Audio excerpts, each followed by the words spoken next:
Quand c'est trop froid, ça bloque les arômes, comme on l'a dit, mais ça adoucit les notes sucrées, ça écrase la complexité des saveurs, notamment le côté fumé, épicé ou fruité, jusqu'à rendre un petit goût métallique sur certains whiskies, pas franchement agréable. Un whisky trop froid peut être cassant en bouche, ça aussi c'est vraiment pas agréable. Et le froid va, dans un premier temps, cacher le goût de l'alcool, ce côté punch qui peut te monter à la tête quand tu bois du whisky.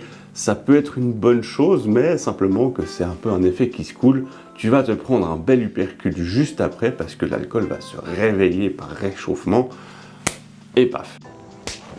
Non mais oh! Donc tu n'auras rien gagné. A l'inverse, quand c'est trop chaud, plus il fait chaud, plus l'alcool s'évapore rapidement. Donc on aura très vite un nez hyper saturé en alcool. Au niveau du nez, tu vas ressentir une espèce de brûlure olfactive à l'éthanol qui va complètement annihiler tous les arômes que tu pourrais sentir. C'est fort!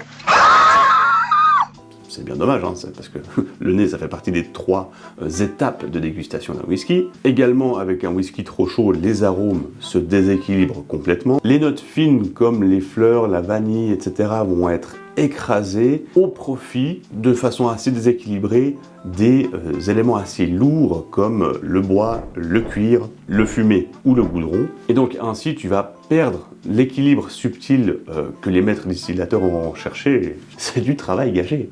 Et troisième problème d'un whisky trop chaud, c'est que l'alcool devient vraiment prédominant en bouche, il devient presque astringent, et le whisky paraît plus sec, moins rond, et même parfois un peu amer. Alors tu me diras, c'est quoi une bonne température de whisky? Eh bien, ça se situe entre 16 et 18 degrés. Alors pour t'éviter de te trimballer un thermomètre à longueur de journée au cas où tu boirais un whisky, eh bien, je te recommande tout simplement de t'assurer que la bouteille que tu vas déguster a été conservée dans un endroit frais et sec, à l'abri de la lumière.